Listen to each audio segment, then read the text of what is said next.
Muy buenas y bienvenidos a mi canal Virtus Veritas. Los colores que se han usado a lo largo del tiempo tienen una gran historia enigmática y secreta, y la gente ha llegado a hacer cosas increíbles para obtener el toque de color más brillante. Quiero empezar con el color rojo porque parece ser el color más amado universalmente a lo largo de la historia. Es probablemente el color del espectro más estudiado y aunque los datos son inestables, se considera el color con el impacto más medible en nuestras vidas. Un ejemplo clásico de cómo el rojo posiblemente influye en nuestro comportamiento es en los deportes. Si nos fijamos específicamente en los equipos de fútbol que se vistieron de rojo durante los partidos más importantes, estadísticamente lo hicieron mejor de lo que deberían. Se han realizado estudios similares en los Juegos Olímpicos y en los deportes de combate con resultados similares. El rojo intensifica nuestras reacciones físicas en cualquier ocasión. Originalmente era un color masculino. Las mujeres perciben muchas tonalidades del color rojo porque sus cuerpos producen más estrógeno que los hombres. Los hombres generalmente solo ven rojo sin distinguir con claridad los tonos matices. Uno de los pigmentos rojos más antiguos se llama hematita y proviene del mineral de óxido de hierro, esencialmente del óxido. Es muy común en la corteza terrestre y se encuentra en todo el mundo. Es tan frecuente que un antropólogo afirmó una vez que los dos marcadores consistentes de la evolución humana eran la fabricación de herramientas y el uso del rojo hematita. Pero la hematita finalmente pasó de moda cuando los humanos buscaron versiones más brillantes del color rojo. La cochinilla es otro pigmento rojo que se deriva de un insecto escamoso con el mismo nombre. Se encuentra típicamente en América del Sur y Central, por lo que fue ampliamente utilizado en la cultura azteca e inca, pero también hay cochinilla de Polonia y cochinilla de Armenia. Se necesitaron alrededor de 70.000 de estos insectos para obtener 450 gramos de colorante de cochinilla crudo. El cuerpo del insecto es 19-22% de ácido carmínico. Perú, Chile y México exportan cochinilla en grandes cantidades. Este pigmento todavía se usa en la actualidad en alimentos y cosméticos con la etiqueta E120, lo que significa que hay muchas posibilidades de que su yogur de fresa esté hecho con estos insectos. También algunas bebidas alcohólicas, salchichas, surimi, marmeladas, etc. El siguiente color es púrpura. La gente ha asociado durante mucho tiempo el color púrpura con la realeza. Esto es especialmente cierto cuando nos fijamos en el origen de un tinte llamado púrpura tiria. Originalmente se deriva de dos variedades de mariscos encontrados en el Mediterráneo, producidos por una glándula pálida en su cuerpo. Cuando se exprime o se empuja esta glándula, produce una sola gota de líquido transparente con olor a ajo, que cuando se expone a la luz solar cambia de verde a azul y finalmente a un púrpura rojizo oscuro. Se necesitaron 250.000 mariscos para producir 28 gramos de tinte, y estos mariscos fueron cazados hasta el punto de casi extinción. Este tinte era querido en todo el mundo antiguo y debido a que era tan costoso y difícil de conseguir, se lo asociaba automáticamente con el poder y la realeza. Incluso había una legislación que dictaba quién podía usar el color y quién no. El color púrpura eventualmente disminuyó debido a la escasez de los mariscos utilizados para producir el tinte y también debido a la agitación política en el Mediterráneo donde se fabricó. No fue hasta mediados de 1800 cuando el morado volvió a estar de moda debido a un descubrimiento accidental. Un científico llamado William Henry Perkin había intentado crear una versión sintética de quinina. En el proceso de intentar crear quinina sintética, el científico produjo accidentalmente un lodo púrpura.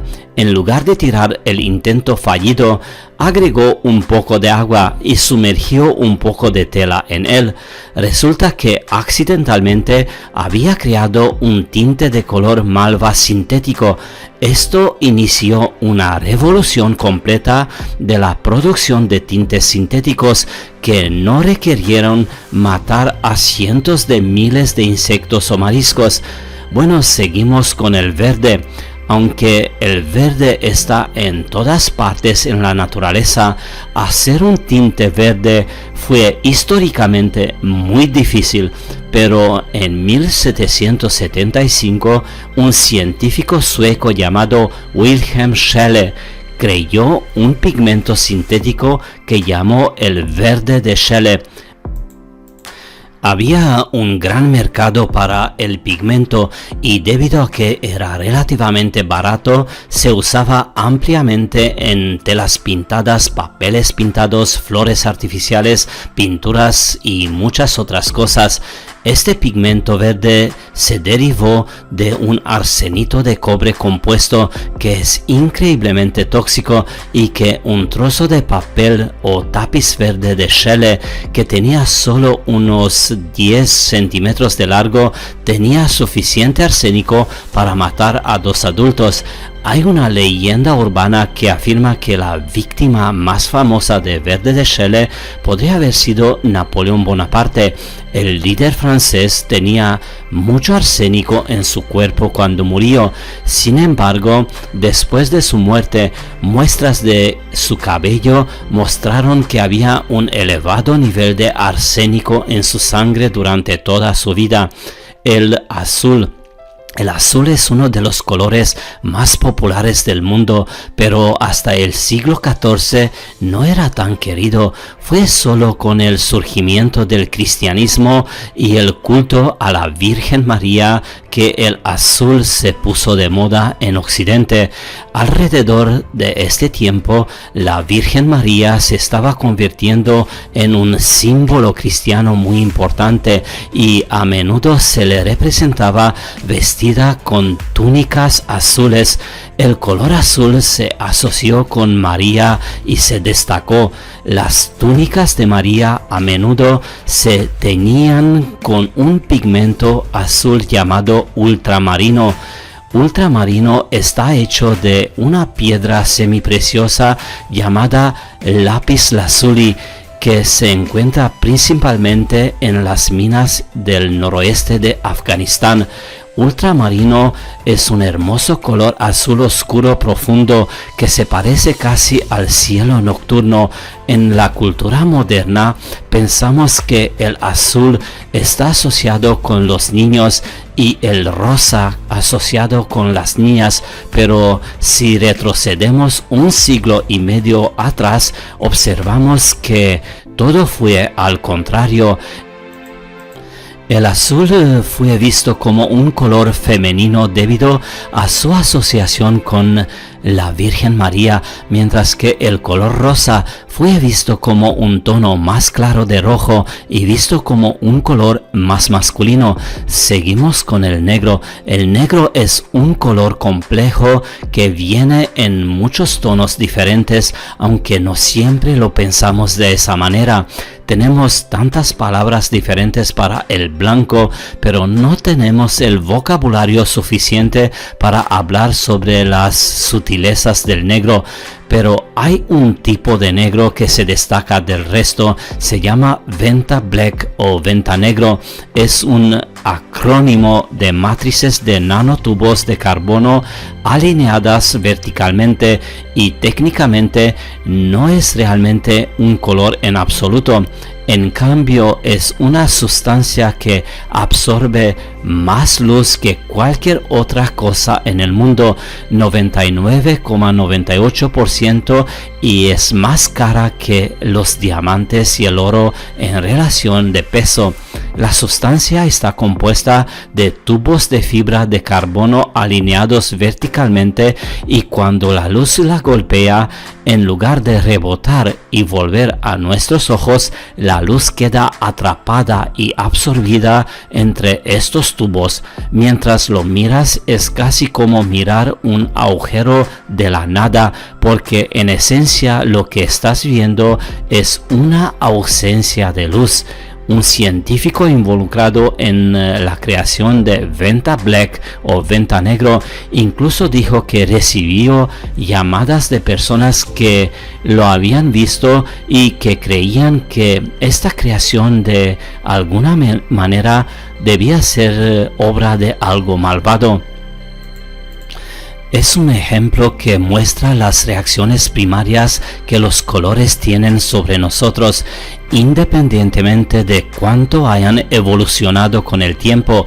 El color no es una cosa precisa, está cambiando, está viviendo, se redefine constantemente y se discute, y eso es parte de la magia de los colores.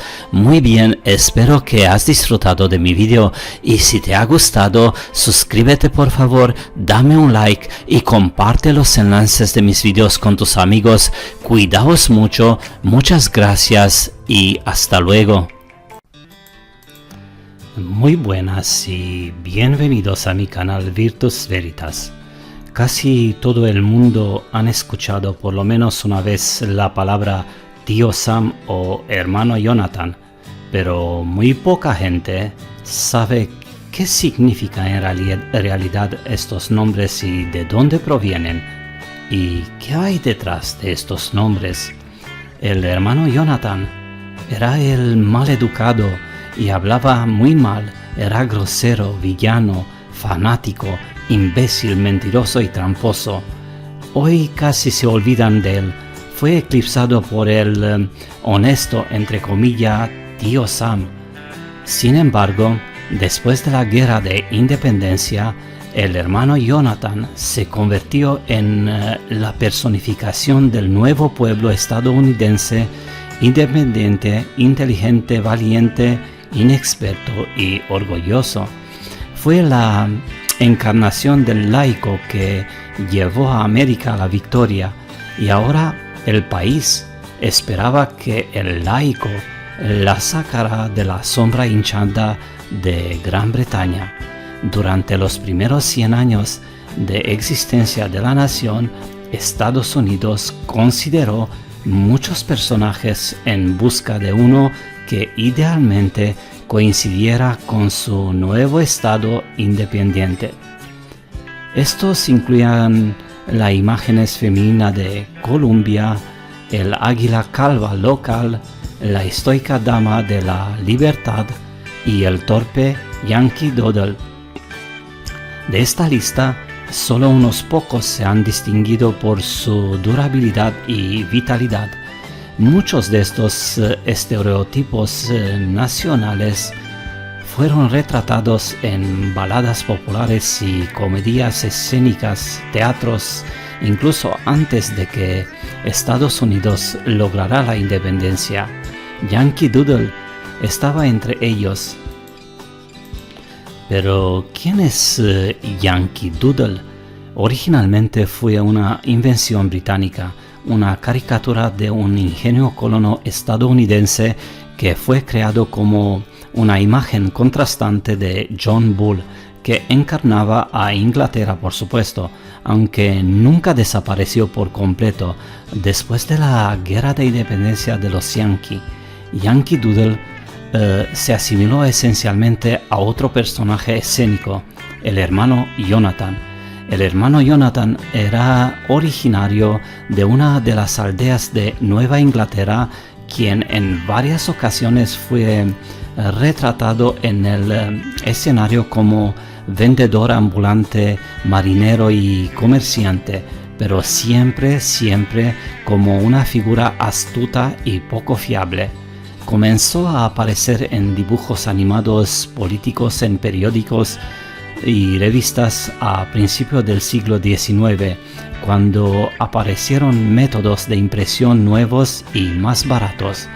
Fue en este punto que los dibujantes estadounidenses convirtieron al hermano Jonathan de una figura burlona en un símbolo de orgullo patriótico. Entonces, ¿quién es el hermano Jonathan? Durante décadas su historia de origen se centró en Jonathan Trumbull, el gobernador de Connecticut desde 1769 hasta 1784, quien fue el único gobernador colonial que se puso del lado de los patriotas durante la Guerra Revolucionaria. Se rumoreaba que George Washington llamó al hermano del gobernador Jonathan, pero la historia no nos ha dejado ningún rastro. Una fuente más probable nos lleva a Inglaterra durante la Revolución Inglesa de 1642-1651, donde Jonathan fue utilizado por primera vez como un término despectivo para los puritanos y otros que se oponían a la corona. Pero Jonathan también era un nombre común en Nueva Inglaterra, y los colonos que vivieron en la región durante los siglos XVII y XVIII fueron patriotas. Entonces los británicos tal vez utilizaron este término burlón familiar y llamaron a los habitantes de Nueva Inglaterra y a todos los norteños Jonathan. Cualquier sea el origen, una cosa está clara. A los estadounidenses no les gustaba ser llamados los Jonathan, al menos antes de la Guerra Revolucionaria, y luego tomaron ese nombre. Artistas estadounidenses como Amos Doolittle han transformado el personaje del hermano Jonathan en un héroe inspirador de una nueva nación. En la caricatura de la batalla del lago Erie de 1813, Doolittle retrata al hermano Jonathan haciendo que John Ball tome una bebida de pera sin fermentar llamada Perry, que se sabe que causa indigestión. Perry es un juego de palabras. Ese era el nombre del héroe naval estadounidense Oliver Hazard Perry, quien derrotó a los británicos en el lago Erie en una de las batallas decisivas de la guerra de 1812. «Tómalo, Johnny, tómalo, te digo», exige Jonathan vertiendo un trago en la garganta de John Ball. El hermano Jonathan pudo haber sido insoportable, pero defendió su punto de vista, mientras que Yankee Doodle era principalmente una figura cómica. El hermano Jonathan era más siniestro. Winifred Morgan, autor del icono americano Jonathan y la identidad americana, ve al hermano Jonathan durante este periodo como un mentiroso en la tradición del folclore nativo americano y afroamericano. Los engañadores son personajes fenomenalmente poderosos, dice Morgan. Son fuertes, resistentes, y el hermano Jonathan posee estas cualidades. Pero los engañadores también son astutos y egoístas. Pero el hermano Jonathan se vio obligado a ser así. Al final, representó a los estadounidenses comunes que intentaban entrar en un mundo nuevo y duro. A los estadounidenses les gustaba pensar que su mente y perseverancia les traían independencia. Continuaron considerándose perdedores y se rasgaron la nariz ante al menor indicio pretencioso. Esta actitud es reflejada en las caricaturas políticas de esa época, que contrastaba al hermano Jonathan en traje con John Ball, el de la corona, en una batalla de la bomba del viejo mundo contra las mentes del nuevo mundo. Los contrastes fueron sorprendentes. El hermano Jonathan era alto, divertido, grosero, astuto, abierto y simplemente vestido. En otras palabras, contrastando con el gordo duro, envejecido, imperioso, bien educado y muy culto John Ball. Con el tiempo, el hermano Jonathan perdió su agudo humor. En una caricatura llamada La propaganda de la sociedad, Jonathan encarna la plataforma anticatólica del partido mientras defiende a la América joven de la invasión del Papa. Y la intolerancia de Jonathan fue de largo alcance. Con el tiempo, el hermano Jonathan comenzó a perder su atractivo y relevancia. En el periodo entre las guerras revolucionaria y civil, el curso del individualismo romántico irrumpió en la cultura y la política estadounidenses. Los estadounidenses se consideraban completamente independientes y rara vez necesitaban servicios gubernamentales. El hermano Jonathan reflejó esta actitud. Siempre ha habido Jonathan, es decir, personas contra líderes, es decir, élites y gobiernos. Pero todo eso cambió con la guerra civil. El poder del gobierno central aumentó mucho durante la guerra. La vida de las personas estaba cada vez más controlada por el gobierno a través de leyes y borradores como las leyes de reclutamiento y del ferrocarril transcontinental. Cuando la guerra finalmente terminó, el individualismo dio paso a la tarea más urgente de reconstrucción. Como este desarrollo creó un problema para el hermano Jonathan, los estadounidenses ya no necesitaban un personaje que se opusiera al gobierno en su nombre. Hubo, sin embargo, otro problema. El hermano Jonathan era un personaje regional. Los Yankees del norte, ningún sureño o residente respetuoso de Occidente se identificó con él. No era una figura que pudiera personificar una nueva nación unida. Alguien más tuvo que asumir esta tarea. Y aquí entra en juego el tío Sam. El tío Sam ha existido durante mucho tiempo junto con su hermano Jonathan, pero como un personaje menos destacado.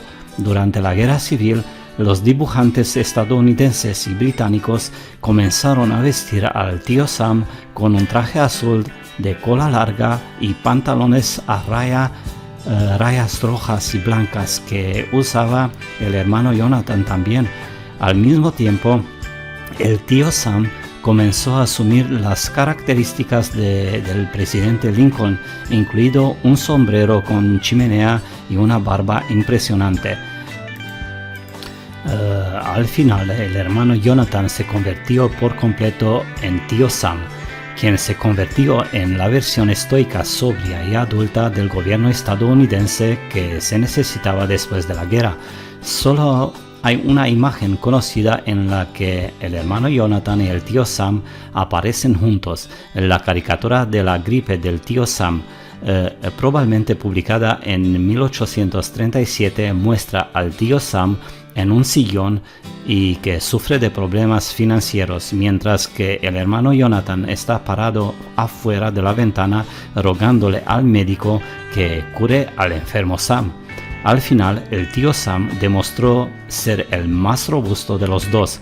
150 años después, el tío Sam sigue viviendo en la imaginación cultural utilizada en todo, desde carteles de reclutamiento en tiempos de guerra hasta comerciales de automóviles de mal gusto. La identificación del tío Sam con el presidente Lincoln probablemente contribuyó a su longevidad. También obtiene puntos por originalidad. mientras que el hermano Jonathan y Yankee Doodle se desarrollaron a partir de personajes británicos. El tío Sam no. La imagen más icónica del tío Sam fue una creación del artista James Montgomery Flagg en 1917. El famoso cartel propagandístico de la Primera Guerra Mundial, donde un solemne tío Sam señala directamente al espectador debajo de él el texto "Te quiero para el ejército de Estados Unidos", llama a los jóvenes reclutas del ejército. La imagen hizo su debut en la portada de Leslie Weekly y durante un periodo de 2 años vendió más de 4 millones de copias. La imagen fue tan ampliamente distribuida durante la guerra que una publicación alemana se refirió a Estados Unidos como Samland o el país de Sam. Muy bien, espero que has disfrutado de mi vídeo y si te ha gustado, suscríbete por favor, dame un like y comparte los enlaces de mis vídeos con tus amigos. Cuidaos mucho, muchas gracias y hasta luego.